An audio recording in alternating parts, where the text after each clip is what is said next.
way, let's just breaking news. No more bullshit. No more bullshit. No bullshit.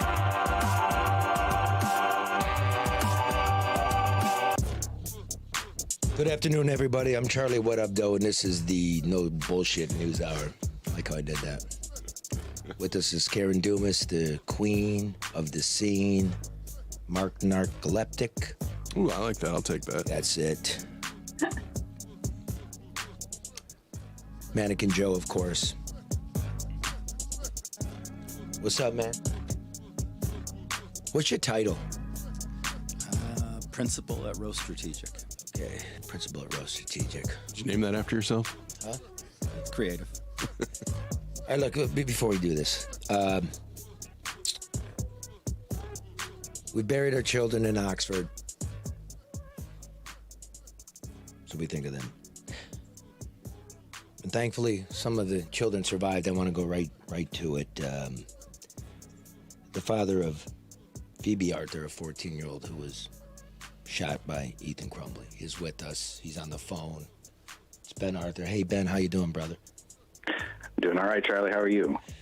I'm good, man. I don't know if to say I'm doing better than you or you're doing better than any of us.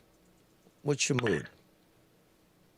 I'm grateful that she's all right, and we're overwhelmed with sadness about what happened and the kids that we lost. I don't know what else to say right now. That you're happy you got your baby. Absolutely. We're thrilled to have her home. And she's doing all right. She's doing really good. She's dealing with it. I asked you to, I want to go into the nitty gritty of it.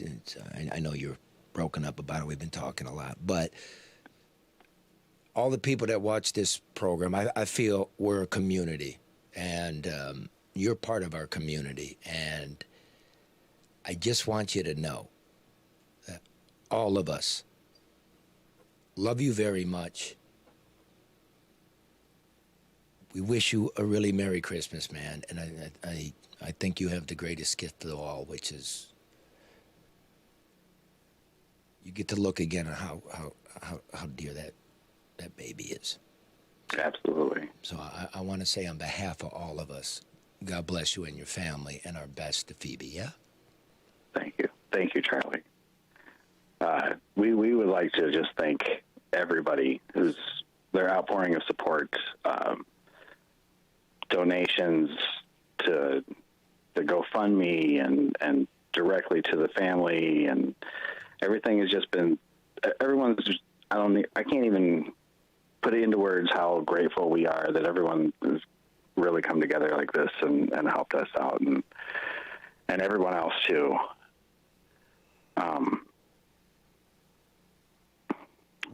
Bro, it's been when your kid is hurt, there's nothing else in the world that matters to you at all. You know, I don't even really know what I'm trying to say here, but we're very thankful that she's home, that she's safe. This has been just horrible. But we're, as a family, man, we're strong. We're strong. We're doing well. That's important. How are we supposed to feel? I tell you, look, when my baby came into the world, she was exactly 4 pounds and 1/2 ounce. So she was a little one. And I developed this strange tic. I think parents know it. It's, those strange fleeting moments when, it's just those odd little moments, like you think something's befalling your kid or there's some pain that you might imagine. My tic is I always cross myself. I developed that from the moment she came into life. And so I found myself doing that a lot this week. But you're kind of a leader in this. I mean, it's really affected your family. How do we look at things, and where do we go? Lead us. How do we make things better, man?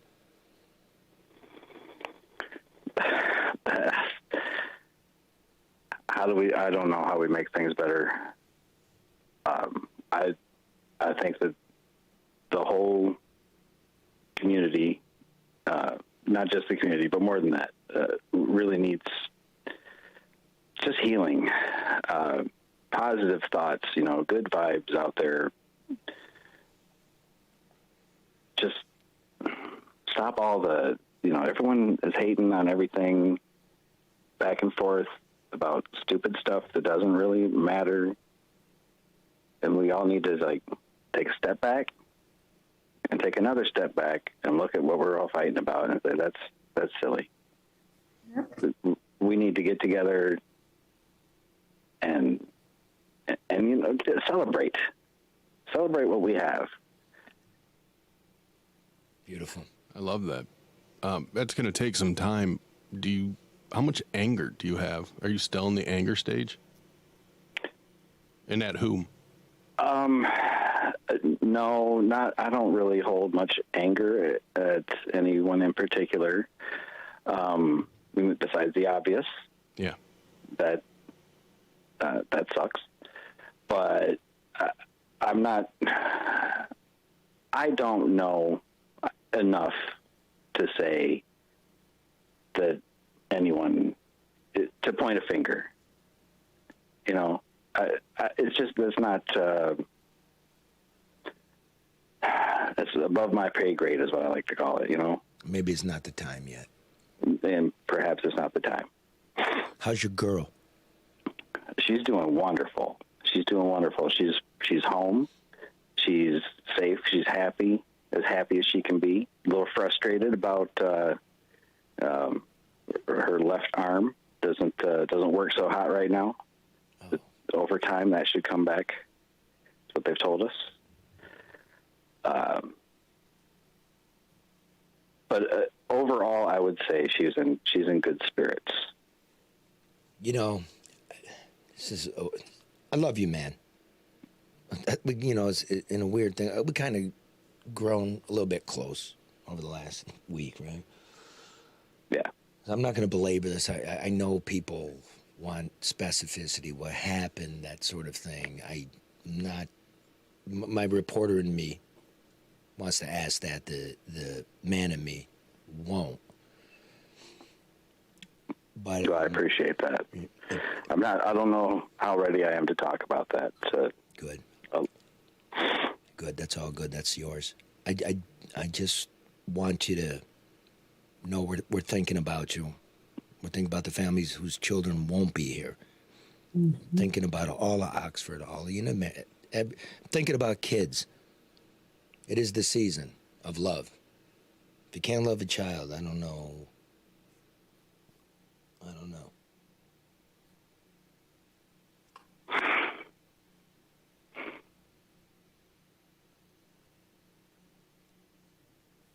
I'm sorry, Charlie. Thank you.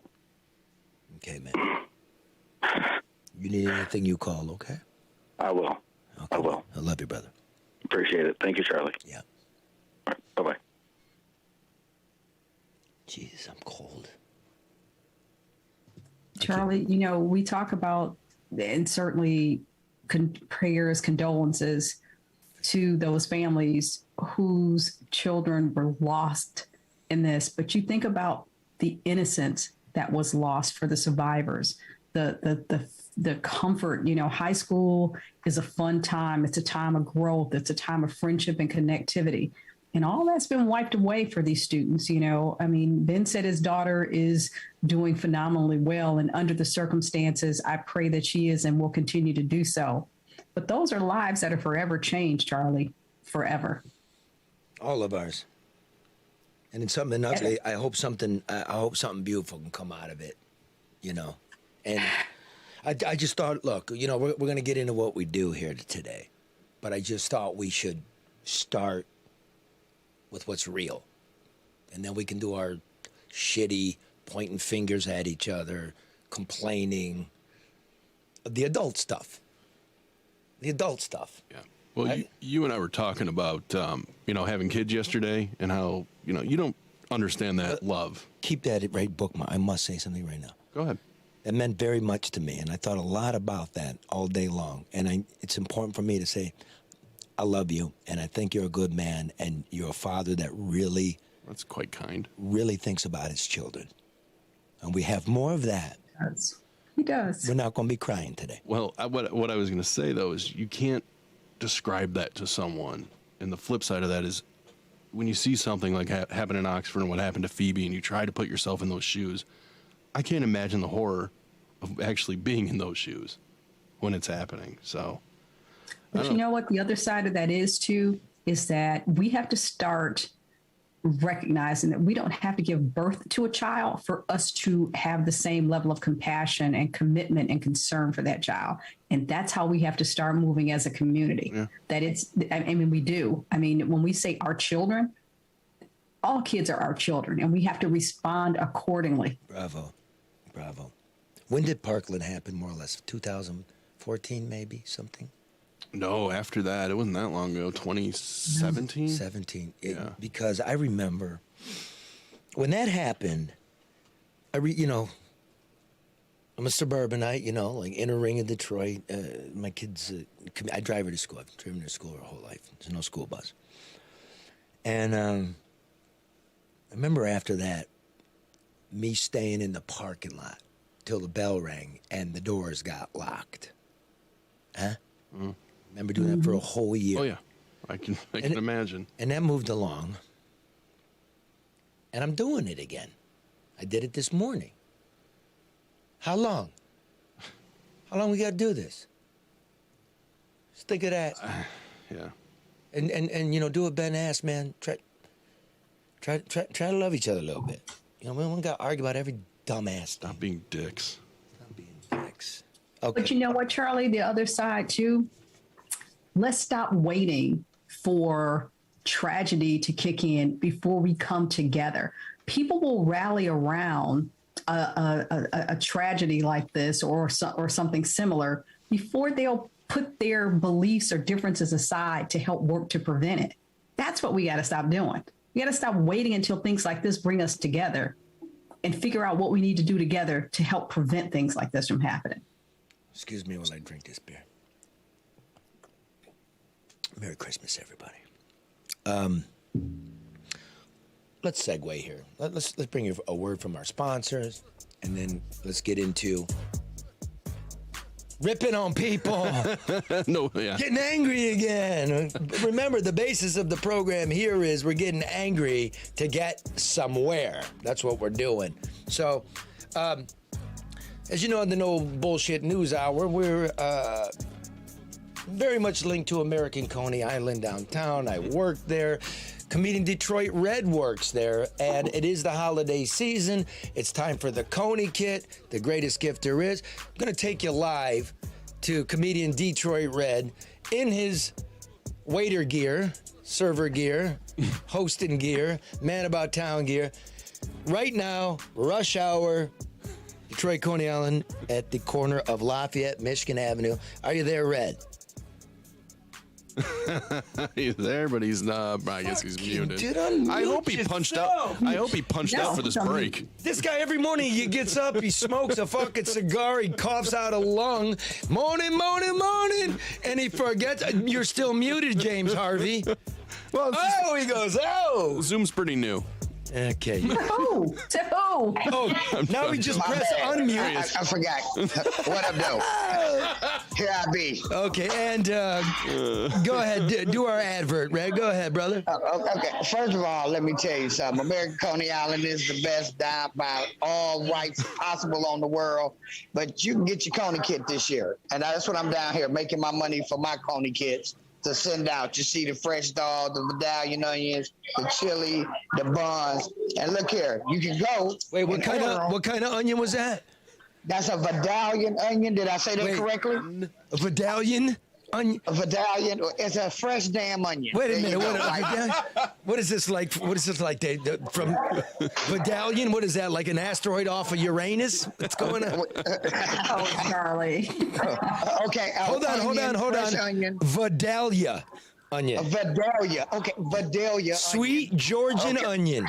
Okay. Yeah, and it's fresh too, nice and firm. Then you got your fresh chili, of course, made by American Coney Island. This is their own recipe. This ain't nobody else mess. This is their good chili here. You got your soft, fresh buns, and then you get your fresh hot dog.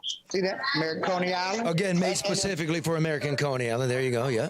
And if you want to get in the mood and really feel like you're in the trenches like I am, you even get a hat. So you can wear the hat while you make your Coney kit and you get that there. Now, look, I came down here and got a goddamn ticket to get this Coney kit into work. You don't have to do that. You can go to AmericanConeyIsland.com or what's this, goldbelly.com and order your American Coney Island kit. They'll send it right to your house. Anywhere in the United States. Anywhere in the United States. It ain't stuck on a boat off in the port of L.A. You're going to get there. No, it's not. Packed in dry ice, the whole nine. Whole nine. And let me tell you something. These are so good that since I've been working here, I've put on an extra 10 pounds. I don't even eat anything anymore. That's all I eat is American Coney dogs. I wait to come to work to eat. Well, so you're saying they're fattening. Wait a minute. No, He's saying he eats a lot. they're addictive. That's what I'm saying. They're addictive. They're We'll good. fix that in post. They're actually quite nutritious. All right, Red, I look. started waiting tables just so I could eat them every day. I mean, come on. Oh, so it's a good boss. Like, you don't have to pay for your meals. No, I don't. No, I will say that helps a whole lot, too. And if you do go down to American Coney Island, they got a big selection of craft beers. It's all good. It's super clean. And, come say hello to my guy, Red. I don't even go home when I get off. You should have left your ticket on the car, because otherwise, when you're going to go back, you're going to get another one. You should have left it there. Now, here's the funny part. The ticket is for $12.36. I could have swore I was putting time on the thing at $12.36. So me and the city of Detroit might be fighting about this. Yeah, you Good can't be luck. City Hall, dude. All right, man, get back to work, bro. Looks really crowded there. They're very crowded. They're coming in by the busloads to get these hot They're dogs. waiting for that table you're sitting Do at. me a favor, go next door to Ali, tell him to kiss my ass, would you? Yeah, let's go over here right now, actually. All right. Well, wait, while he's going over there, okay, yeah, we just might as well. How'd you get rid of that Red's idea, going over to Charlie? Lafayette.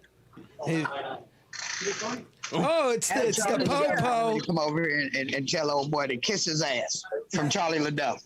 He's right there on the shore. Hold on. There you go, right there in the corner. Where's Ali? Hey, Ali. Yeah, where Ali. Charlie LeDuff said, kiss his ass. Wait. Look. He said he putting his ass up in there. Ali, man, come on, man. He said, kiss his ass bone. 'cause he Hold doesn't on a have an second. ass. Well, tell him this, motherfucker. There's my ass, too. Huh? But wait a minute. Hold on. You guys are missing that he's patting his behind, but he's still preparing the food. That's not a Oh, good yeah, sign. yeah. When you see my behind, I'm on my knees doing the foundational work there. Oh, that's what you call it? All right, anyway, Red, thank you for that, bro. And Merry Christmas to you, brother. And he's got his hair pulled back. Good move, Red. Thank you. All right, get him Oh, out yeah, of we here. play by the rules over here. We're clean, and clean. I can't say that enough. Go next door. You don't know what you might get. I'm out. All right, now, the segue there. Listen here, man. Okay, hit me. Oh, yeah, that's right. Want to remind you, man, get a little something extra special next Christmas by managing your wealth properly. Remember, finances isn't getting rich today. That's why I said you're going to try to build your wealth for a little nicer Christmas next year. Maybe the kid going off to college. Maybe you got to get that roof put on. Okay? Maybe you're just sick of freaking out. And you're just trying to get to retirement and live a nice old age. Do not guess. Get some professional help. Royal Hunt Associates, Inc. That's Luke Nowacki. And you call 248 is what you call 663-4748. Grow your assets. Luke Nowacki, 248-663-4748. Matter of fact, Jeffrey King stopped by. That's right, matter of fact. That's right. After all that, I'm talking about the Royal Alliance Associates Incorporated. All right, let's get to it. By the way, thank you very much. We're on in 5 continents. 5. Ooh, what are we missing? South America and Antarctica. What? We're working on Antarctica. And I got some people in South America. I'm going to say, like, ¿Qué pasó? Fucking, you know. I think we Porque, just. I think we porque do no story. escucha a mí, motherfucker. Okay. Como? Como. That's right. All right. We're not talking. Mario? We're not talking. Andrew. We're not talking about the Cuomo brothers, but Chris? we will be talking about Whitmer and these nursing homes, right? Yes, sir. But what I want to do is Friday. Thank you, Ben. Thinking of your brother. Friday, all this crap was breaking, right? And what's going on during the week? I must try to reorder what the elected officials are doing, this moth to the flame bullshit about media. It went sideways. It went absolutely sideways. Did it not? Yeah. I thought so. Yeah. It seems to be more about handling the politicos everywhere as opposed to the families like Ben. Yep. The tragedy in Oxford last week is about 4 children who were murdered and another in an Oakland County lockup who's accused of killing them. That's what it's about. It's about 4 kids who won't see Christmas. It's about 11 devastated families having to find a way to go on. It's about a community trying to make sense of the senseless. It's not about political careers or election cycles. It's not about Today Show appearances. But that's where our elected representatives here in Oakland County had decided to take the Oxford High School tragedy. It's become a distasteful and self-aggrandizing scene. There they were. Karen McDonald, the Oakland County prosecutor, I respect her very much. And Mike Bouchard, the county sheriff, I respect him very much. But they're drawn to the cameras like moths to the porch light, appearing on Wolf Blitzers or Anderson Cooper's or Don Lemon's shows, or sometimes all 3 in a row. Did you see that? Yeah. They're everywhere.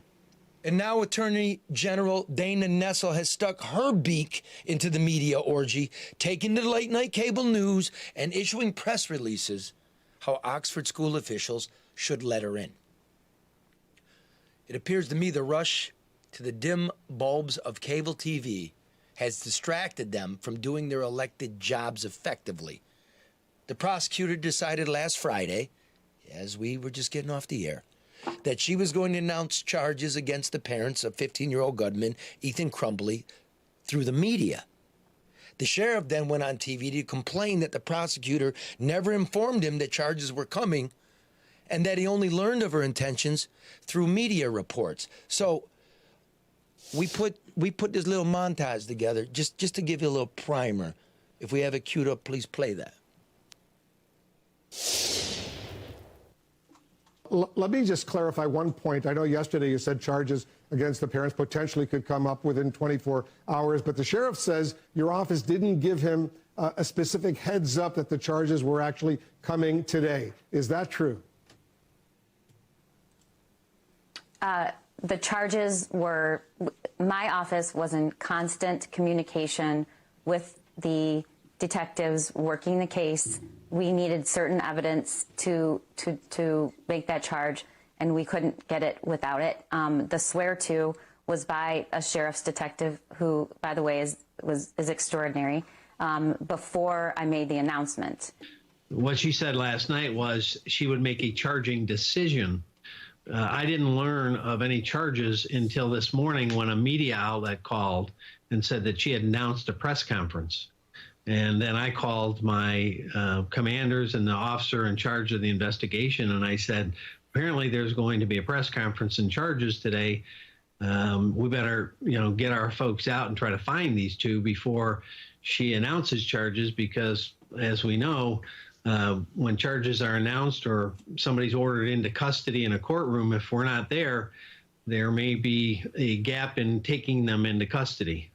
I don't know where the lack of communication was, and honestly, I don't care, and I just want to focus on the prosecution. I want to focus on these victims, and it's unfortunate that these 2 individuals are not apprehended yet, but their attorney did communicate to law enforcement that that they were turning themselves in. Had we simply been told charges are coming, so, get ready, a simple phone call. That's the way we've operated for 21 years since I've been sheriff, and for 44 years since my undersheriff's been there. Our team, and actually I was in the room, was in constant communication with the detectives who were actually working the case. From the moment we all knew this was inevitable, and I think you'll agree, it was the world's worst kept secret. I said it everywhere that this was happening. We said, do you have eyes on them? And there was indication that they had some pretty good ideas about where they were, and we got updates about where a cell phone was pinging. So we don't brief people like defense attorneys about when something's going to happen, where something's going to happen. I never had a conversation at all. There was just an unreturned text message. There has never been a time in my career, or the undersheriff, who is 44 years there, where charges have been announced at a press conference when the person is not in custody. So you heard what the sheriff said there. What's your response? My response is, this is so unfortunate, because there's a community that's really suffering and their grief is immense, and we're focused on the wrong thing. So it was no secret, everybody knew, but we're not talking to the defense attorneys. Okay. Now I'm told Prosecutor McDonald has since changed public relations firms. So let's not lose sight of what this is about. Without a doubt, it's grueling and important work our law enforcement officials are doing here. Having said that, the prosecutor should have informed the sheriff that she was seeking charges. The sheriff then would have put a surveillance team on the Crumblies. The judge would have signed the arrest warrant. The sheriff would have made the arrest, and only then should there have been a press conference. Trust me, I've been doing it a long time. But Charlie, do you think that she didn't know, or did she not want to share any potential attention surrounding those decisions? This is Republican sheriff. This is a Democratic prosecutor. Now we got to stop. All right. We got to stop this bullshit. Bingo. The only thing that didn't happen was they didn't talk. So it seems to me Bouchard and McDonald must have missed each other walking down the virtual hallway, preparing for their morning news hits, not on the local TV stations where the wounded citizens of this community are seeking answers, but over the airwaves of a national outlet broadcasting from the concrete canyons of Manhattan.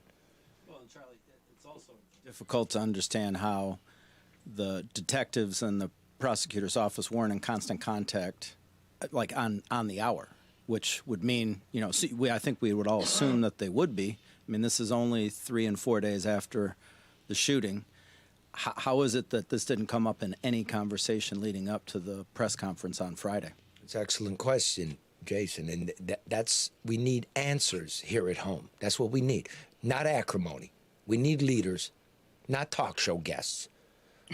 Well, and I think when you take the stock of their media engagement, and Karen, as a communications person, I'm sure would agree, the fact that they're out doing one-on-one interviews with national media outlets, I think leads to one to believe that this is about promoting themselves.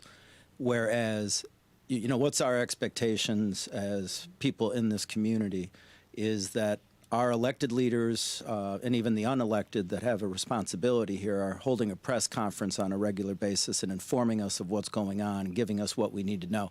The national media can pick up that feed. The local media can do their Q&A and inform us, because we're the ones that need to know. The idea that they're on national media talking about this really, I think, is exploiting the tragic event. It's shabby. So the question arises, now, why does Nessel appear on the Don Lemon show? Why is everybody on the Don Lemon show on Monday night?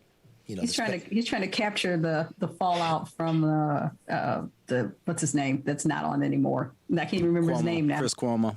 Cuomo, yeah, thanks. See, short-lived. Well, look, let me make this point. It's a week after the horror, and there she is bemoaning the fact that the Oxford Community Schools declined her offer to conduct a third-party review of last week's shooting rampage. We have that video. Let's play that. one of the things that we did in our department is we had heard that the Oxford School District had indicated that they wanted a third party to review the policies and protocols that were in place and really the events leading up to the acts of November 30th and what happened during the course of the event. So I offered the services of my department because I thought, what better agency to conduct such a review than the Michigan Department of Attorney General. And we learned just a short while ago that the school district has turned down our offer. And it said that they're going to go with a private security firm instead to conduct an internal review. What do you think of that? I'm disappointed, quite honestly. And, you know, obviously we hope that the school district cares as much about the safety of their students as they do shielding themselves from civil liability. Oh, okay, look. That's crass. And as true as it might be, it's crass. How does that help anyone, Madam Attorney General? Most people are under the impression you can investigate anything you want. If the school district doesn't want you, how about the nursing homes? You heard our friend Ben and others. We don't need the grandstanding. Presumably, Bouchard and McDonald will find the time and the willingness to work together to conduct a thorough investigation. One, by the way, that will bring justice and change, not only to the families of Oxford, but to the greater community of Michigan. They need to do this face to face. They don't need to do this through the telephone or Twitter or the TV screen. And as for Nessel, if the nursing homes are too tricky for you, try Flint. They're still waiting for the justice you promised them so long ago. Am I wrong? No, not at all. Well, and what's transparent about this is her inserting herself into this when she wasn't invited, and we were still, I think, officials on the ground trying to sort it out. But what I find interesting is Nessel and McDonald. You know, you brought up politics before. They're two Democrats. Obviously, McDonald is on the ground. She's the prosecutor. It's her jurisdiction. For her, you know, seemingly political ally, Dana Nessel, who is in a tough reelection, Bigfoots her and tries to take over her investigation. I can't imagine that the county prosecutor is very excited about it. How can this be? But then in this entire equation, who are the losers? I mean, the school, the community. I mean, everybody's getting, you know, thrown and tossed aside because everybody's jockeying for position, attention, and sound bites. And at the end of the day, I mean, the parents, the students, the school, the community at large are all left at a disadvantage. And I'm going to be selfish. Me too. I'm from Oakland County. I'm scared to death. I am. I'll admit it. I'm worried. You know, Ben was telling me, yes, it's like you see it on TV and it's over there and my God, that's a shame. And then the specter of chance touches you. Yep. I'm just a person. I see it. I realize it. And it's just a few I could jog there in a day. I could jog to this school in a day. It's that close to my house. When you talk about changing it or fixing it, these people, the ones who are bickering on cable TV, this is who's going to fix it? I have no doubt that their hearts are correct. Sure. I have no doubt about that. I have no doubt that they're working hard, that they had very little sleep. But my problem is, you could have saved yourself 3-4 hours of sleep by getting the fuck off of fucking Don Lemon or whoever else you're doing, getting up in the morning, giving us one coherent, sober, dignified press briefing where CNN's got to drag their lazy ass out here and report what we're feeling. Yeah. Charlie, do you think, and let me kind of be the cynic here just for a minute. We've talked about all kinds of stuff. The country doesn't need any more cynics. Thank God. Thank God we have one in-house. In-house cynic, Karen. Go ahead, Karen. Go ahead. But I'm saying we have these conversations every time there's been, Sandy Hook. After Sandy Hook, I really thought something was going to change, and nothing has. Do you think that while they may care, as I think all of us do, but deep down they know this isn't something you can pray your way out of, you can't policy your way out of it, and the process is so overburdened that nothing will probably change, and 2 months from now everybody will be on to something else. Let me just squeeze what I can out of it while I can. Well, there's probably that, but I'll say this, and again, I don't want to spin off into gun control. I don't know if I'm giving up. Fuck it. Ben knows me. We talk gun control or whatever. Nothing ever happens. It's not even an interest in that in some way. Don't shell me for that. Okay, don't shell me for that. I know what we can do. I know this, for instance. We're now gonna. You could see everybody wants to blame the counselors where this Ethan kid went. I sleep with the school counselor. Does your wife know? My wife got her own opinions on this, and I'll leave it at that. It's not. I'm sure she wouldn't want me to do. But I'll say this: you knew it was coming to blame them, but where is the sheet, like a checklist? Yeah. If the kid does this, you do this. You call the sheriff's representative. It's within your right to check a kid's bag because you are the de facto parent at school once the parent turns it over. How about just coming up with, if a kid's looking at ammo, if a kid makes a threat, if he's drawing creepy drawings, checklist, you do this, if then. We can certainly do that. That's minimum. In the first place, we need to go, and I hope to God, Oxford and the governor and the prosecutor and the school districts can come up with a template that everybody can use to avoid it. Minimum. That would make a lot of sense. The rest of it, like you're right, Karen, the reason I said that is because it's going to get into change. You got to remember, Sandy Hook, those were legal weapons. Mm-hmm. There's nothing you're going to do about that. What I will say this. Are we not talking about mental health enough? We're not. And are we looking at, and we talked about this before, Charlie, people walk by and they say, hey, how you doing? Do you pay attention to your children? Do you talk to them? Do you listen to them? Are you above, asking for help if you need it? We just breeze through life and assume that everything is just going to work its way out. We're not, we've got too many boxes to check. The process doesn't work. It's just, at some point, it's almost like we have to I don't want to say blow it up, but we got to erase a lot of it and start all over. And to in-house cynic Karen Dumas's point about whether or not these people care, I think they care. I just think they care about one thing more, and that's their own livelihood and their own job. Yep, I agree, Mark. Okay, Charlie, I think it's so complicated. There's so many layers to this onion. Think about, you can kind of reflexively, it always goes to the gun control question. But guess what? When we were growing up, guns were just as accessible as they are today, arguably more deadly today than then. But, we didn't have school shootings in the 70s and 80s, and they started to become a thing in the 90s. But in the last 20 years, they've accelerated. And it wasn't the access to guns that accelerated. A lot of other things changed. Access to social media, to violent video games, to prescribing drugs to kids that are going through hormonal development issues. Like, there's a lot of variables in this conversation. And when you start peeling into that onion, all of a sudden it gets too complicated, and then the media does move on to the tragedy of the day. You're right, man. I'm going to stop right here. Again, I did it last week. I'm going to do it this week, and I'm going to do it for the rest of my life. Until we're willing to do some meet each other somewhere, there are very basic things we can do. Ralph Gabi was on the program last week. Metal detectors work. They're not invasive. Technology's so sweet, you don't even need anybody there. It's just, if the metal detector goes off, you're locked out for a moment. Somebody can come out of the office, check your bag. They can do that. But we're still not dealing with the root of it. Why? What's happening to these kids that they're doing this? Wait, again, we're not ready. We've only finally just sent the last person off to God, right?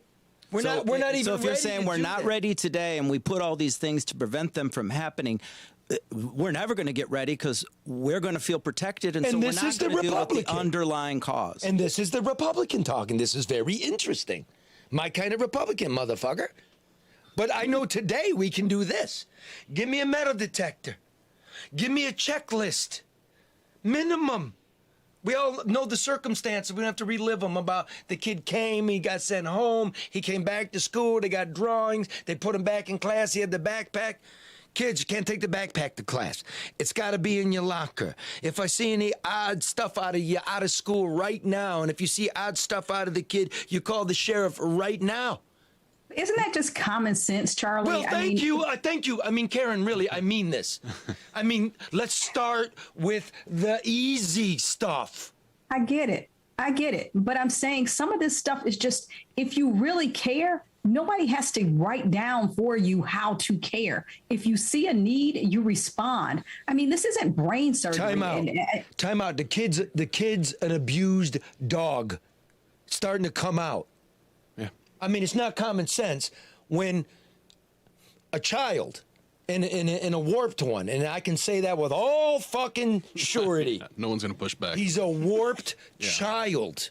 Mm-hmm. This goes beyond what adults are doing. Like, I'm just, again, don't get me wrong, ladies and gentlemen. I got my own thoughts here, but I'm not trying to alienate anybody. We're trying to be a solution here. And I think we can all agree the kid murdered people. Mm-hmm. The kid should not have been murdered. It was a gun. He had access to it and he brought it to school.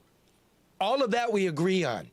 Now it's right there, it starts to get fuzzy. What can I do right now? What are you looking to do, Madam Attorney General? Probably Don Lemon. Okay, look, here, okay.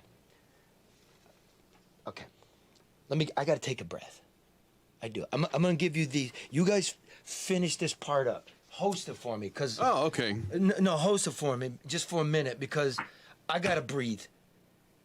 I can do sponsors. I'm infinitely fucking sad. Yeah. I am. This is Michigan. This is Oakland County. This is my buddy Ben. This is Phoebe. This is mine. This is not Florida. I know how to get to Parkland. It's mine. I see it. I'm a leader. It's Christmas. Mm-hmm. Let me just get out. We can do stuff. Here, take these. Pardon me. Give me 5 minutes. I'm good with awkward transitions. I'll handle it. I'll talk about Hall Financial, where you can save some money. What? 5 minutes is a long time in radio, but go ahead. I'm used to it. We're good. We're good. I'll tell you first about Hall Financial. Just go call them, get your house refied, 866-CALL-HALL, or visit them online, callhallfirst.com. We all know what's going on with rates. They're going to go up. Why not check them out? They're rooted in good customer service, too. That's hard to come by. Just check out their website. Once again, Call Hall First. You'll see all the 5-star reviews. Save yourself some money. They'll do it really quick, too. Usually 8 business days or fewer. And you got all that extra money you can do some Christmas shopping with, right? Or you can save it. How about that? Save it? And put it away. Yes. People always get excited thinking about how much money they can spend. They should get excited about how much they can put their hands on. That's what you got to do. You got to be able to put your hands on some money somewhere. That doesn't sound like in-house cynic Karen Dumas. That sounds like very steady, smart Karen Dumas. If you're trying to get is overrated. If you're trying to get something done and you need some help, we all know who to call. ADR consultants are the ones you want when you need to get something done right, on time, and on budget. If you're an investor, you can't get straight answers about how your assets are properly registered or repaired. Call ADR. Help with asset management, zoning, certification issues. They can do it all. Save time, save money. Call ADR. They're ethical, honest, smart, and discreet. Barry Allen Tech. Call them for free consultation. 248-318-9424. 248-318-9424. Mention the No Bullshit News Hour and tell them you need someone to fix your shit. This place is a dump. I went up in this house, yeah. I went up into Drew's refrigerator hoping there was some fucking Ready Whip, in them cans. I was going to suck the gas off it. I was going to give me a little bit of Whip It High. Tis the season. Just make myself feel better. And got fucking whipped cream. Wait, is that a staple people stock in their fridges? Well, it's for grown men. Charlie. What? For what? Do you have Ready Whip in your fridge, Karen?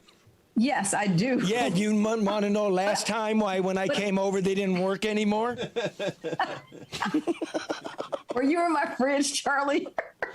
In case you don't know, because hey kids, put your fingers in your ears. Hey adults, if you just hold the can like this, just up to you, and you just do the gas on top that makes it all frothy is actually dental gas. It's laughing gas. Yeah. Who doesn't know that? Charlie. A lot of people don't. There's a lot of things to be learned on this show. I got a lot of flat Ready Whip cans in my house. I was working in Australia, right? I guess Charlie was over. I was working in Australia in a really hip restaurant. You know, I flew over there, got off a plane, got a job. And they have whippets, you know, the cartridges? Yeah. Mm-hmm. Those are used to put into a cream machine. Mm-hmm. So in a fancy restaurant, you mix the gas yourself with the sweet whipped cream. And I taught these yabos, these fucking backwoods dumb fuck Australians. Hey, dude, forget the cream. Just put the gas in the can. They never heard of it? So I'm the bartender, but none of the plates were coming out.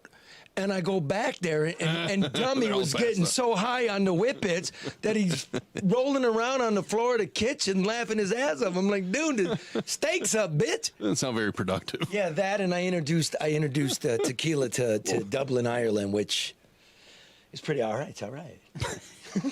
Are we distracted now? Yes, total. That's great. All right, you know what? That's good, and that's what we needed. Speaking of gas, speaking of hot air, Governor Whitmer. All right, look, here's the question. 3 weeks ago, Biden was in town at the new GM electric vehicle plant, and you're... Nowhere to be found. Apparently, according to your staff, I guess you have to stand there and ask, she's in Arizona. Here's what I heard. She's at a spa. A spa? Okay. That's what I heard. Now, by the way, if you're going to bitch and complain, I called your communications director. I called your press secretary. Yes or no? We're in the middle of a COVID spike. I don't care if you're vaccinated. You can get it if you're vaccinated. You can spread it if you're vaccinated. Why the fuck aren't you vacationing in the great state of Michigan? We pay for a house on Mackinac Island for you. Why didn't you lead? Jason, what do you make of that? Well, it's not inconsistent with her behavior throughout this entire thing. I mean, set partisanship aside, policies she put in place, she violated, or her senior staff violated multiple times. She flew to jurisdictions where they had policies in place that she flaunted, yet we're supposed to live under these policies. Now, I will give her this. She's followed political science throughout this process, and now she's doing it again by standing up against Biden because she's in a re-election campaign. What do you mean she's standing up against Biden? Is that how you're reading this? Well, she at least publicly said that she opposes the federal vaccine mandate because of the impact it would have on Michigan workers. Well, this is a big deal. It is a big deal. That's a very big deal. So, again, let's watch this, right? Listen, political dude, I'll forgive you for, Marco Rubio and you being the mastermind behind that. That's true. Okay, that's fine. By bringing it up. I don't know why Marco Rubio is busy talking about how his parents were working class. Like, what are you doing, dude? Right? That's what you should do. It reeks of insincerity. But having said that, I digress.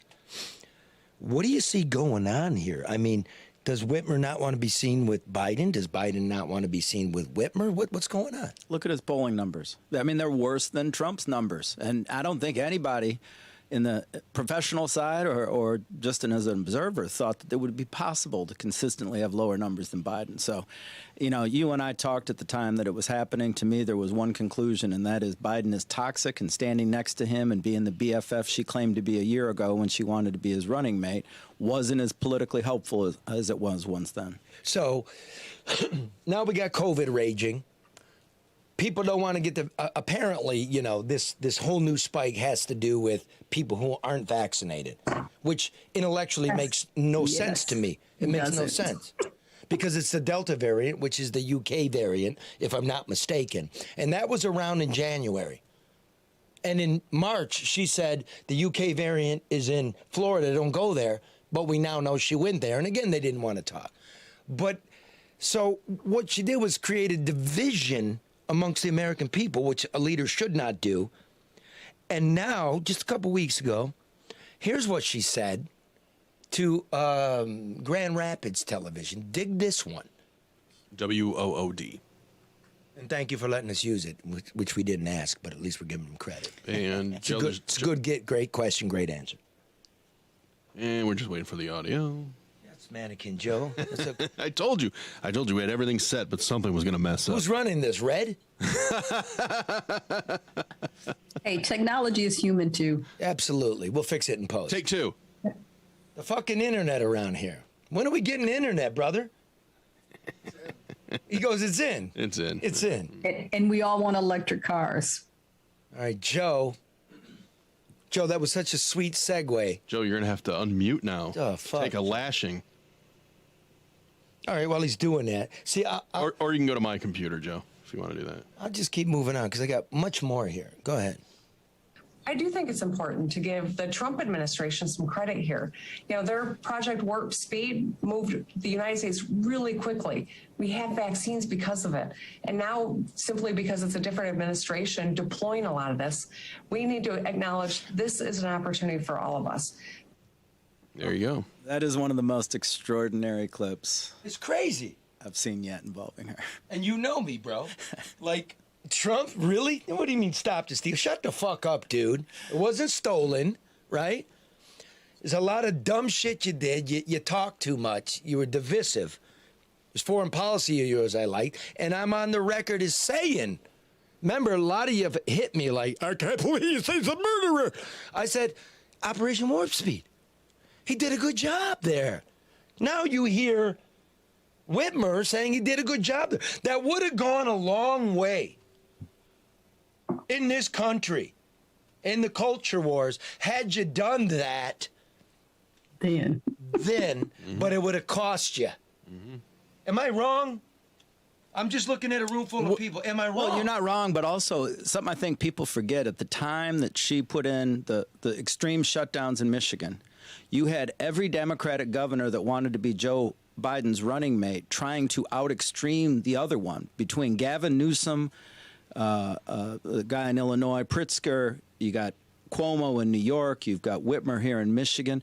They were all like, once one made an announcement, 2 days later another one made an announcement about a more extreme response to COVID. And this was all in audition. And then what I found magical was after the inauguration, all those states that I just mentioned, plus the District of Columbia, in the deadliest month of COVID up until that point, announced that they were opening up.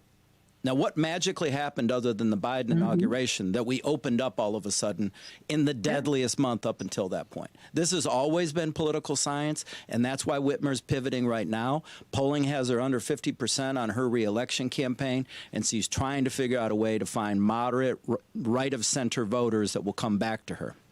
Which means you got to come to this audience. You don't go to the, look, you don't go where they've already betafied you, where you're a saint, right? And you don't go to where it's hostile. You go where the uncertain are. Like, you don't get a pass here. But you can definitely find some votes here if you can articulate what the hell's going on in the most vote-rich part of the state. But what she couldn't do is answer legitimate, fact-based questions that would be able to distinguish her position on something. That is why she won't do it. I mean, and that's unfortunate, but she won't. Like, so nobody's going to give her questions up front. Nobody's going to limit their inquiries to just what she and her communications director approve. So this isn't a landscape that is conducive for her accepting your invitation, Charlie. Well, if you want to win, that's what you got to do, because we're getting calls from all the ballers nationally, like the committees. So, look, anybody notice this? Here's what I find distasteful. This is a pandemic of the unvaccinated. Again, if this thing was so virulent, then we would have had 5 times the death rate and the infection rate 8 months ago. But it's exactly the same. You guys follow me so far? It's the same. So why? I also think it's crass to dig into people who aren't vaccinated and blame it on them, because, look, who can find data?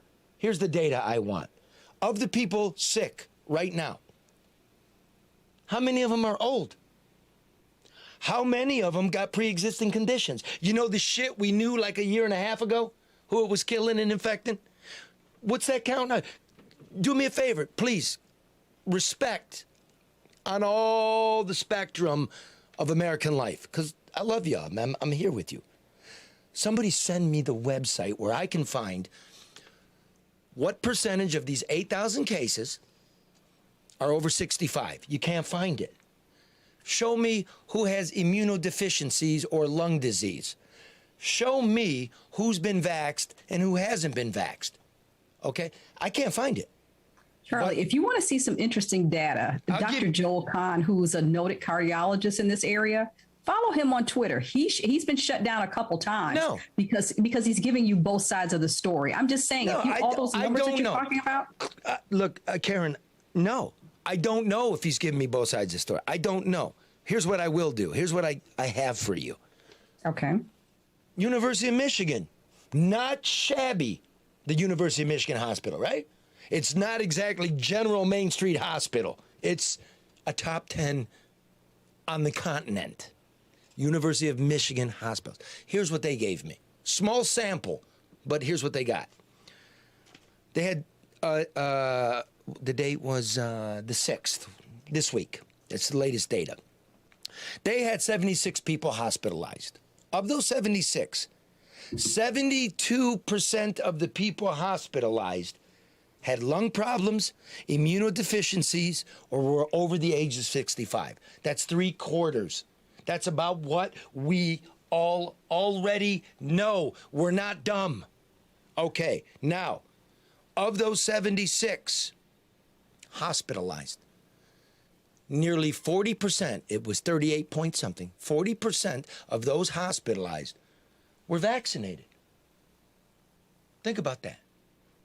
Again, it's just the University of Michigan, but now, nearly 40% of the people in the ICU were vaccinated. Here's the other part. Of people on ventilators, none of them were vaccinated. So it seems correct to me. You get the vaccine, it mitigates the severity of this thing, but it doesn't protect you.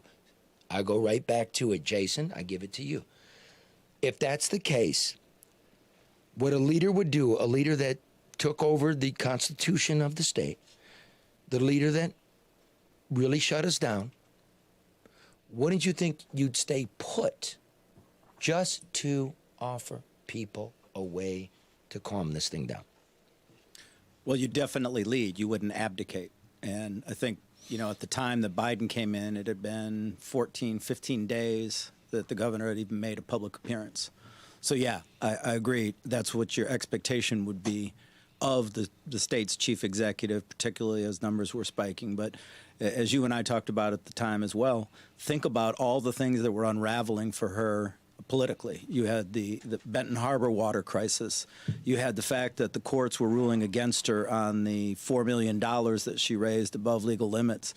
She had one thing after another kind of unraveling, and I don't think she wanted to take a question from the press. She doesn't want to lead. She wants to inoculate herself and try to navigate herself to re-election. And everybody stay tuned, because we'll get to the goofball Lilliputians that are running for the Republican nomination. Looks like I don't really got a choice. I might have to get into this motherfucker. Here's what I got. You might win, though. Yeah, I can do it.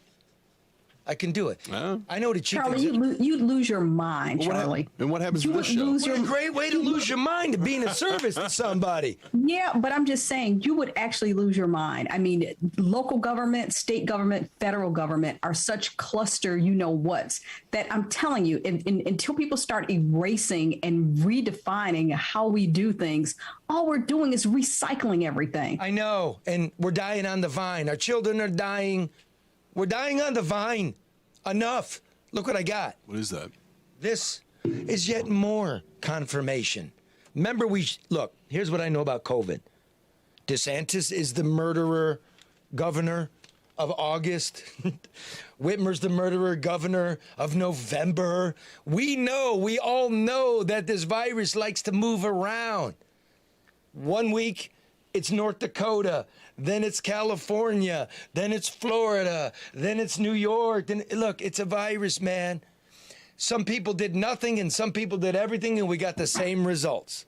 And if you look from the most effective state to the most ineffective state, it's plus or minus 100 people per 100,000. It is what it is. But here's what I got. Nursing home stuff. Now, in about a week, I'm anticipating the Auditor General will give us a count, a true account, of how many people died in the nursing homes. And you remember the governor put infected people in the nursing homes with uninfected people. I don't know if the count is going to be accurate, inaccurate. I don't know this. Who's counting? My job was to ask for a count. But here's what I do know from this.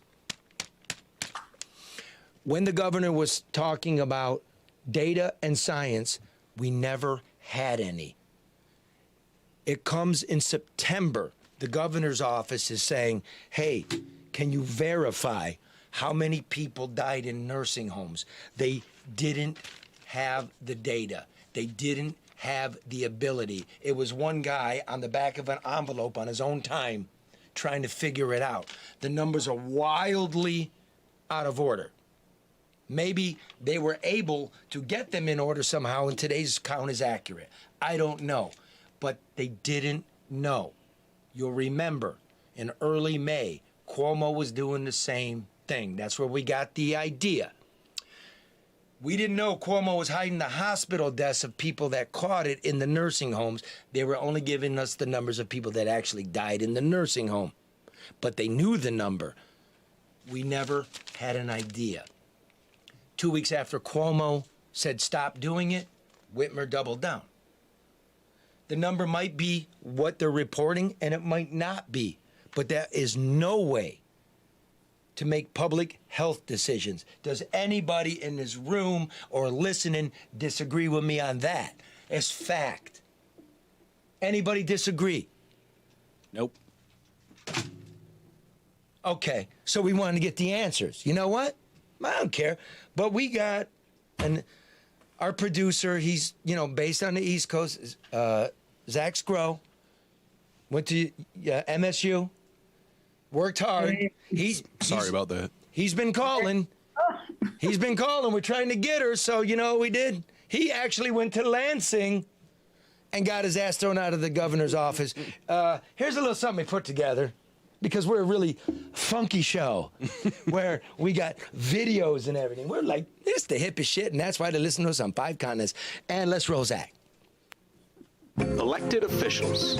Some might refer to them as public servants, but it seems as though in today's day and age it would be more appropriate to call them cowards. While you might be able to find these so-called civil servants at your local bar or Saturday tailgate, the moment anyone tries to get a hold of them in their office, they run and hide, sending their security team to escort you out. It's almost as though officials like Whitmer and Nessel would rather take a vacation to West Palm Beach on a private jet, or eat oysters with bigwigs while drinking out of monogrammed brandy snifters, rather than answer questions from the very people that put them into power. As Michigan enters its 4th COVID surge, our governor can't be bothered to address her fellow Michiganders. Yet this time last year, she had no problem declaring a 3-week shutdown, facing near identical numbers. In fact, as some of you may remember, NBN has been attempting to get in contact since early July with our governor's office. We've tried email, phone calls, carrier pigeons, we've even tried direct mail. However, we here at NBN are still left waiting for a response. If you or someone you know has seen these missing persons, please contact us immediately at the No BS News Hour. That was great, Charlie. It's pretty good, right? Zach, way to go, brother. That was good. It's true, though. It's true. Okay, let's move along. So, Governor, anyway, we'll see you next week. Okay, so I'd like to call this bit the round robin. Give me the music. Give me the theme music, Mark. Oh, all right. Yeah, we just selected this. No, the one for round robin. What? Do we have one? No, I just want to see what That's why I came up with this one. What's wrong with this one? Because that's how the show opened. Oh, okay. How about something? Use the outro. Mark, you're the music guy. Yeah, dude. I don't know what we're going to use for the outro now. Go ahead. Round Robin. Rockin' Robin. Diddly-diddly. Round Robin. And breaking news. Why do you do this?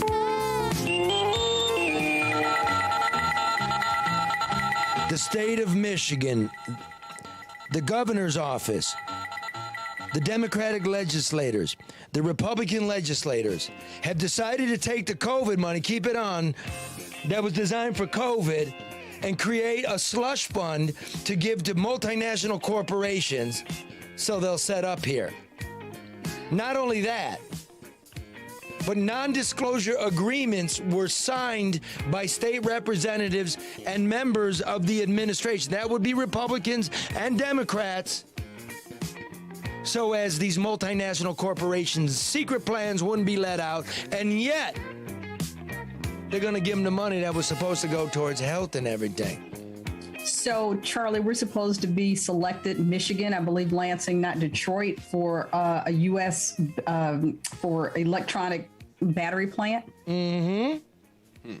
And we're going to pay for it. Is that corrupt, Jason?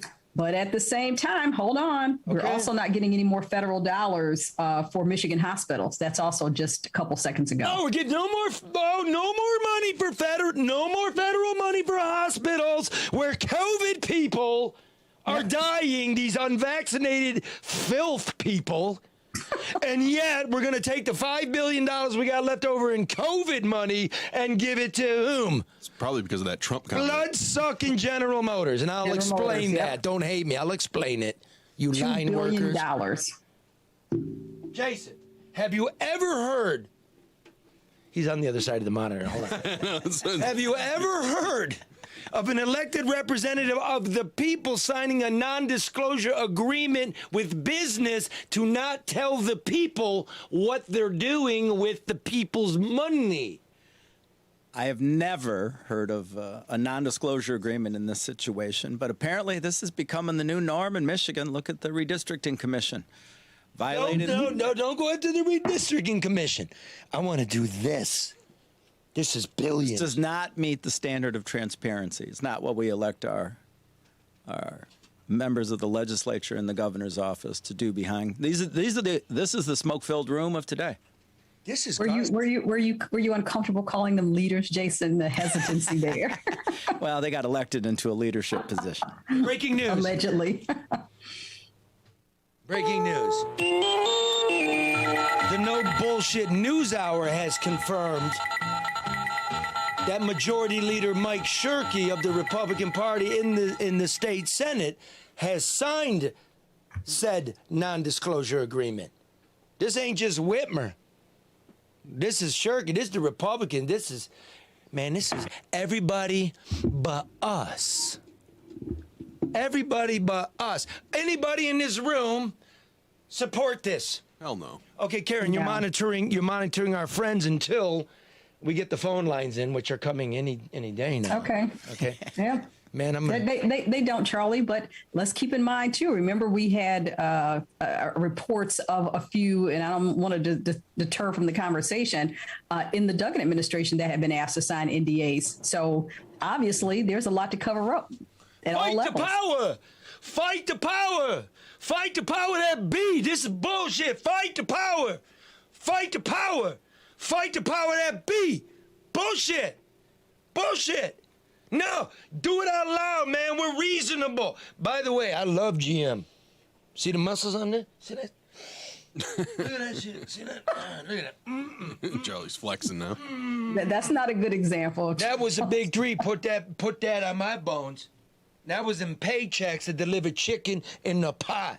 I drive a Toyota now. But that's because my brother-in-law passed away. And he had a Toyota, and I'm driving it after my 77 Caddy blew up. Not that I got to explain myself, but I am big three all the way. When are they going to be for me now? Because this deal that they're talking about in Lansing, the non-disclosure agreement, is what GM's trying to do with this battery thing. Let me remind you, people, the guys on the line, the gals on the line, they're the best line workers in the world. Japanese are pretty good, too. I'm just gonna give it up. I'm gonna give it up. I ain't a liar over here, you know. But I mean, we're the best in the world in total, right?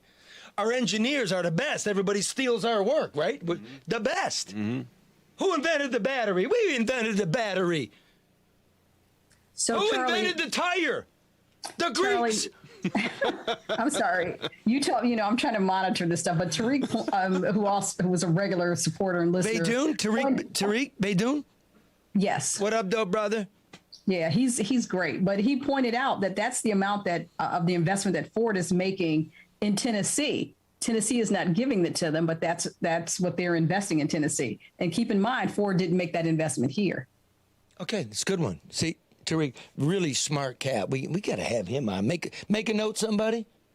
Have Tariq Beydoun on the program. This guy. Yeah, he's very good. I mean, that guy does everything. The guy's awesome, man. The guy. Hey, he Tariq, is. what's up, brother? Okay, now let me remind you of blood-sucking General Motors, not the white-collar people they're trying to get rid of and send the crap to India, not the blue-collar people, and the two-tier 16 an hour. You can't live on a 16 an hour. Here's what GM did over the last couple of years. Remember the $12 billion they haven't paid us back for the bailout? This is the finance guys. This the white-collar guys in the tower. I know you douchebags. Anybody could wreck a company. Man, a crack dealer runs a better operation than these idiots. You still owe us $12 billion. Don't forget this. Remember GMAC? Right? Yeah, the financial arm. Right? Usually it was started for car loans. Then they got into mortgages. Yep, all of it. And then it collapsed, and then they spun it off, and then they came to us for a $17 billion bailout while Detroit burned to the ground. Remember? Oh, yeah. Just saying. All right, here's another one. It's called the mega tax break. Mega. GM's got $3 billion sitting in a fund that Granholm gave him in 2009, right? It's not a tax break. It's like cash payments. All you got to do to get that over the next 9 years is keep the 35,000 jobs that you have here already. We'll pay you if you don't move our jobs away. So an incentive. An incentive? It's a freaking shakedown. Yeah. Okay, the next one. Under Rick Snyder, big business received a $2 billion tax cut when it was a 6% gross tax, right? That was like in the middle of the Great Recession. So if you think about economic activity, it's a $4 billion tax cut. Okay, at the same time, Trump's tax law, the corporate tax rate. The corporate tax rate decreased from 35% to 21%. You ain't paying that shit either. Not that you were paying it all, GM, because you made $70 billion over the last 10 years, and you paid no federal taxes. Everybody ripped on Trump. Everybody's ripping on Bezos. GM paid nothing. In fact, over that time, GM got $500 million in refunds. How did they do that? A lot of those losses, man, that we paid them for. So the losses going back to the Great Recession, 2008, 7, 6, 5, GM was allowed to carry those losses on their balance sheet. Follow me here now. I lost money 10 years ago, and I can claim a loss. The federal government's let me do it each and every year until that loss runs out. That's what Trump did. And everybody hates Trump, but that's what GM's doing. So they're claiming a loss. Remember, they went like this, folks. Remember this? New GM, good GM, and bad GM. And they took the debt-riddled GM and put it over here. They allowed the debt to be claimed by the good GM. So they're making money hand over fist. Now, hold on. Remember the ignition switch? Y'all remember the ignition switch? Yeah, lost. GM was in bankruptcy, and they were hiding from their new owner, the federal government, the fact that this switch was killing people? Yeah. Mary Barra is a bigwig. She now is the CEO of GM, but she was head of global supply chain, and you didn't know anything. Okay. And now, Jason, we have a new secret slush fund? How much do these fuckers need from me? They're not my hometown anymore. I know you're hearing me. I'm dangerous because teach a redneck to read, teach a redneck to count. This killing us. Pay your share. One last thing, and I open it up to everybody. It's important to know your history. In 1909, 100 years before the collapse of General Motors, 100 years, the federal government passed a law, corporate income tax. 4 years later, they passed a law, individual income tax, but you needed an amendment to the United States Constitution to do it. So anybody out there giving me the argument that corporations are people and that it's fair, no, that's not the history of this country. The reason we instituted this tax was because the companies were the robber barons, the railroads, the oil. They were taken over. They're doing it again. I'm pro-business. But at the same time that all these tax rates went down, income tax revenue on individuals in Michigan went up by 33%.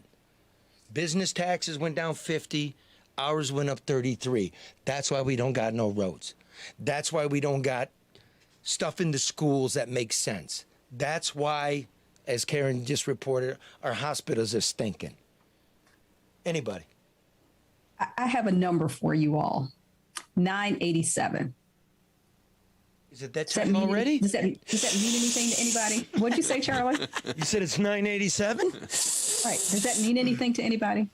That's the murder code in L.A.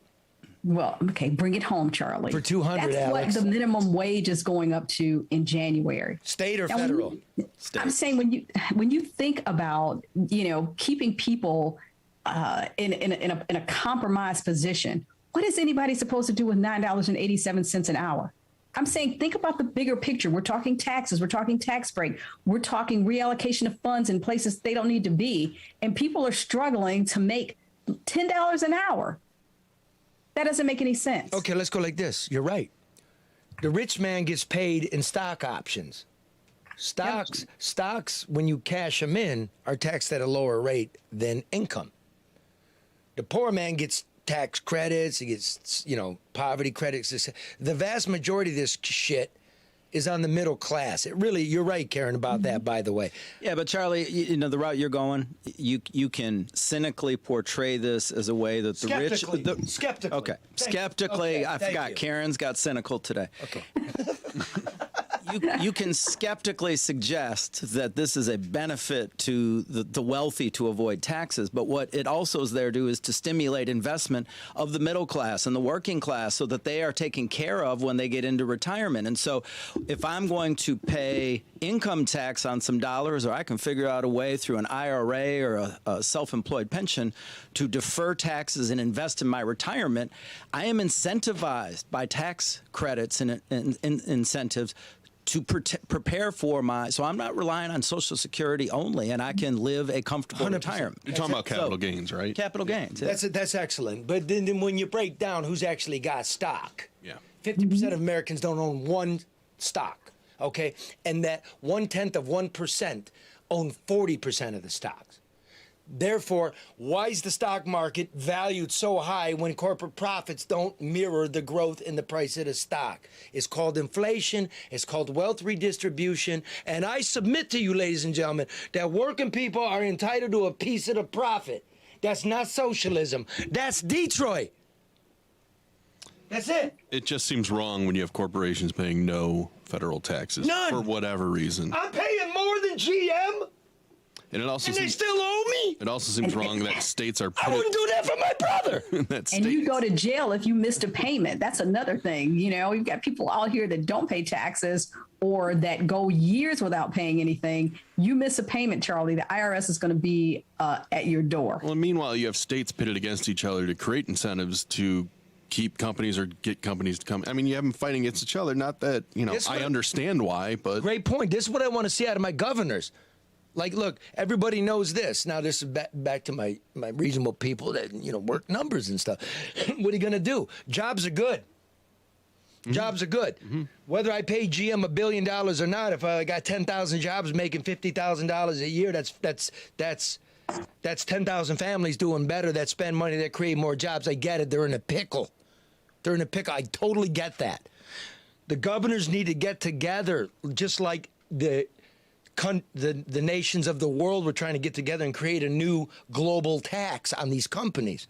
We need to do that as a country because they're playing Illinois off of Michigan, off of Tennessee, off of Kentucky, off of fucking. But that still doesn't give us a level playing field, because take just the aerospace industry. What France does as an equity owner of Airbus, they are subsidizing their equity owner means they're an owner. They have own a piece. It is a socialized corporation, and they're competing with Boeing in the United States. And so Boeing doesn't have the same leverage of government investment that Airbus does with Boeing, and we're competing. So you could go ahead and have a flat corporate tax in all the developed countries to try to minimize the playing countries against each other, but they're just going to find another way to manipulate the system so that they get it. What a touch of fucking class and intellect. What he said is true. Yep. Just let that sit a minute. Let's just, everybody take a swallow of beer. I don't drink, Charlie. Mine's empty. Oh, well, we'll take care of that. Paco! Oh, Charlie. What? Paco's a white guy. Yeah. What do you think? It's shit. That's the name comes from Spain, motherfucker. What? Okay, anyway, let's move along. Let's move along. If you want to know how these secret deals really play out, GM, the non-disclosure agreements, right? Illich going up there and getting new legislation to build himself a hockey arena. He never comes through with the promises. And happy anniversary, Dan Gilbert and the new skyscraper. Oh, right. Yeah. Remember, he went up there and lobbied to get all kinds of sweeteners, no clawback, public money. We got what? 3 floors and a new announcement. Yeah. It's coming. It's the 4-year anniversary of the groundbreaking on December 14th. I want to show you something. 4 years ago, we broke ground. What do we got up? First of all, tell me what we got up, because I can't see. What went up? There you go. This one is in Chicago. This is the Salesforce Tower. Okay? They broke ground in 2020. What you're seeing there is 40 stories, and they're putting the glass up as they go. Looks great. Okay? Wow. I'm not exactly sure the financing on this. Even if it was public financing, look how fast they go. This one. This was in 2020. Now the next one, put the next one up. This is my baby here. This is the one Chicago. It's called the Block Development. They purchased the land themselves for $110 million. The Hudson site was given to them for $1. Okay, it broke ground in December 2019. There's a photo here. It's July 2021. That bitch is almost done. Pretty damn tall building. Bitch is hot. Ooh. It is, man. It's gold, right? I'm seeing what I got here, because people are listening and not watching. But I forget. This is like 80 floors. This is 2 years of work in COVID. More. Yeah. This is private development. Mm-hmm. How the hell did we give public money to this dude down there who, by the way, anybody look up RKT stock price, in the toilet, told you. You just remember, tell everybody that you need to subscribe to No Bullshit News Hour. You can do that on Facebook. You can do that on, YouTube? Yeah, Odyssey. Yeah, you can go to like wherever you get podcasts, and you're going to get the truth. It's nice to watch it on YouTube, Charlie. I pull it up sometimes just to pretend like I'm a listener or viewer. Us a click. You just want to see yourself. I'm not on here enough, but I just like to see it. I mean, just to watch it from an observer perspective. Don't say that, Mark. I got enough media clips. I don't need to do that. Okay, next round robin. Dana Nessel back in the news. Okay, I want everybody's opinion on this.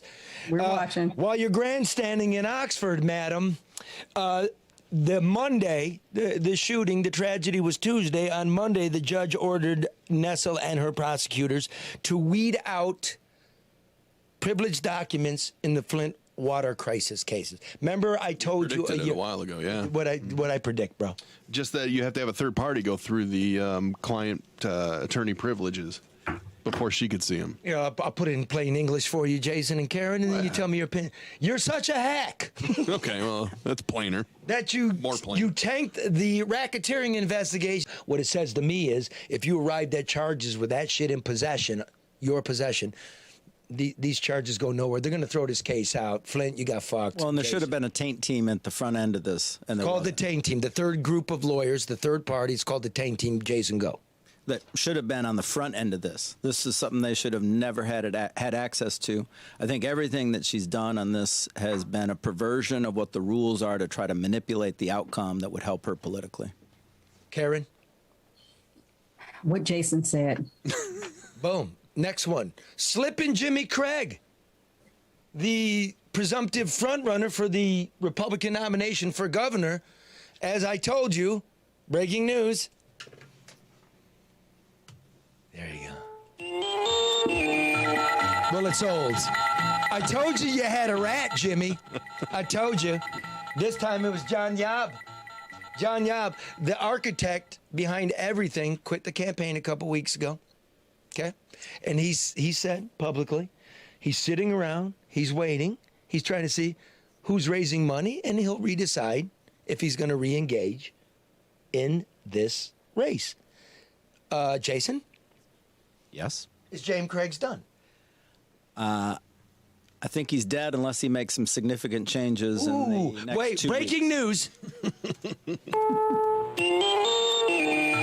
Jason Rowe, big-time Republican strategist. James Craig is dead unless he makes significant changes. And go.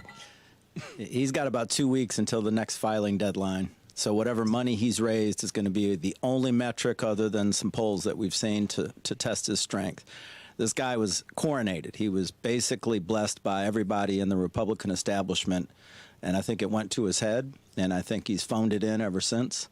And he's not out there grinding, earning the nomination.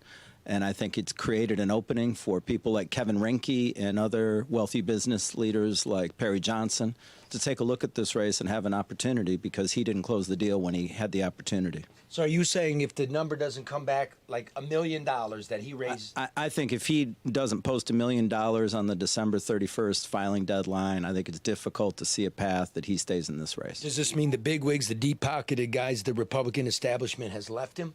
I think a good number of them have. Wow. So Whitmer just lucked out because there's a bunch of Lilliputians running. Well, but I think after we get through the filing deadline and people know what those numbers are, I think there's some other candidates in the wings that might jump in, and because of the vacuum that Craig let develop. I mean, he should have closed this deal months ago, but you know, he doesn't come from the political world. He's been in law enforcement his entire life. This is a new game for him, and I think he was on a very compressed time schedule to figure it out and take advantage of it, and I don't think he's done it. So is this a thing where the big money donors hold on to their money to see who has the most? Oh, yeah. I mean, I've gotten calls from people like, you know, who's the horse at this point? Because no one knows. Because you want to back a winner. Yeah. So you want to back who's got a lot of money already. They want to beat Whitmer. She's been a horrible governor. She has had her boot on the neck of the business community. She's had her boot on the neck of working people, of small businesses, of entrepreneurs. You know, we're facing the challenges that we're facing, whether it's the COVID or the economy, because of Gretchen Whitmer. And so I think people are looking for a change, but they want to get behind somebody that can get the deal done. She hasn't lost my vote yet. I'm looking. Look, I'm watching her move. I'm going to say this, and I want you all to, everybody, get on social media and start hating me. Do it. I love it. They won't do that, Charlie. It makes. I don't go out anymore, so it makes my Saturday night great. It makes me really pissed. She hasn't lost me, because what I'm seeing here is an acknowledgement. DeSantis in Florida tried one way. I tried another way. It was all in the interest of the public. It didn't quite work out. We've learned, if she could say this, I would advise her to say this. It didn't work out. It didn't happen the way I was advised. I've wised up. I see it. I encourage you to get vaccinated. I'm trying everything I can to get investment in this state. I have a good command of the issues facing the state. No, she hasn't lost my vote. Am I wrong here? Yes. That'll never happen, Charlie. I mean, it just won't happen. I mean, it's good that you have positioned yourself and are committed to remaining objective, but that'll never happen. I think you're an idiot for remaining objective. I mean, when you look at whether it is the $3.9 billion in unemployment benefits that were shipped out wrong, I mean, that's just competence and governance. You look at the Benton Harbor water crisis. I mean, when she was running for governor and when she was out of office, she was a huge critic of Governor Snyder and what happened in Flint. And if you take the words that she used against Governor Snyder, the words that Dana Nessel used against Governor Snyder and applied them to Whitmer, she'd already been indicted, and she'd already have a one-man a grand jury looking into charges against her. You look at the illegal fundraising that she's, taking these goofy, going nowhere recall campaigns and as an excuse to raise unlimited amounts of corporate money into her campaign, $4 million, which the courts have ordered her to disperse. Her own violations, whether it's flying to Florida when she's telling everyone else not to go to Florida, whether it's going to a bar with their buddies when she's telling everyone else not to go to a bar, not wearing a mask. In D.C., when they have mask mandates, she's out there partying, doing shots without a mask on. She's going to Arizona during lockdown. All the things. Nursing homes. You got the nursing home deaths that she's underreported, and her policies are roads haven't been for fixed. those deaths. She ran on Fix the Damn Roads. Non-disclosure agreements when she ran on the transparency? Like the Okay, laundry hold on. of One, competency two, issues. Check. 1, 2, 3, 4, 5, 6, 7, 8, 9, 10. You're right. I got nobody. That's why you got to run. Here's what I promise you. Run, Charlie, run. Maybe I will. Breaking news.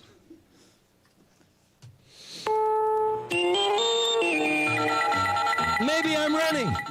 Baby. All right. Maybe you're not. Maybe I'm not. Jason can be your lieutenant governor. Now, finally. I don't know how unelectable Charlie is, but I'm pretty unelectable.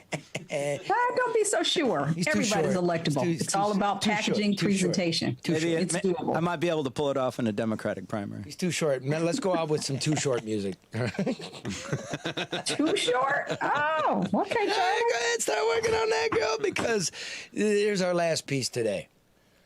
Bill Hartman, the Wayne County canvasser, Republican. Y'all remember him. He looked like a walrus. Mm-hmm. He died of COVID. He was the Republican canvasser. He was the one who didn't want to certify the election in Wayne County, and he ended up doing it. And you've heard him on this show. The reason he didn't want to certify it was because Detroit kept being out of whack in terms of its count. It wasn't wildly off, but it was off. Bill came on this program, and Bill said that Bill is, he's a Trumpy, little conspiracy, little anti-vaxxer. Bill just wanted a better society. I know Bill. You don't know Bill. And Bill came on this program, and he said to all of us, no, I did not see 150,000 fake ballots come in to Cobo Hall, to the TCF. Bill said that. I can say now that Bill has passed away from COVID. That the night that he voted to certify, the night that he did his duty, Trump called him up and fucking bitched him out. He took pressure from that side. He got sued by the left. I found Bill to be kooky. I found him to be smart, and I found him to be honest. And when I read reports that Bill deserved to die from COVID because he was some kind of anti-vax puke, makes me puke. It's disgusting. Because I'm going to tell you the truth. I kept in touch with Bill because I like interesting people. You got as much right to this planet as I do. You want to know what? Bill was vaxxed. At least that's what he told me. You should be ashamed of yourself. This is not how we run a society. So I'm going to say, Bill, glad to know you. Going to miss you. You're one of the good ones. Didn't always agree, but I found you to be decent. Having said that, Ben, we're thinking of you and your family. Oxford, you know, Oxford strong. Go blue. Go green. Go green, Charlie. Them too. Thanks for being here, Jason. Thank you. Karen, I got the cookies. Oh, okay. Merry Christmas, Happy New Year. You are insane. Why? What did I do? Because I got this big package on my porch. For me, I don't get no packages. This is a bomb. I had my neighbor open it. Hey man, check it out. I think it's for you. It could be anthrax. It said it was from Neiman Marcus. That should It have was been. Neiman Marcus. It was, oh my God, it was this huge box. And within the box was a little box. Oh. And you know what was in the little box? Another little box? No. Oh. It's a beautiful tin that said Neiman Marcus. My God, what did I get? What'd I get, Karen? Chocolate chip cookies. I got Neiman Marcus chocolate chip cookies. Hey, those things are world renowned, Charlie. Oh my God, I tasted them, and you know what I said? What? That tastes like Chips Ahoy. Well, don't say that. You could have got me a 6-pack of some Chips Ahoy, baby. Okay, next time. But God, I I wanted to love send you you an and something all for the holiday. diesel we wasted on that. You are the best, and guess what? I now got another tin box to keep my ammo in.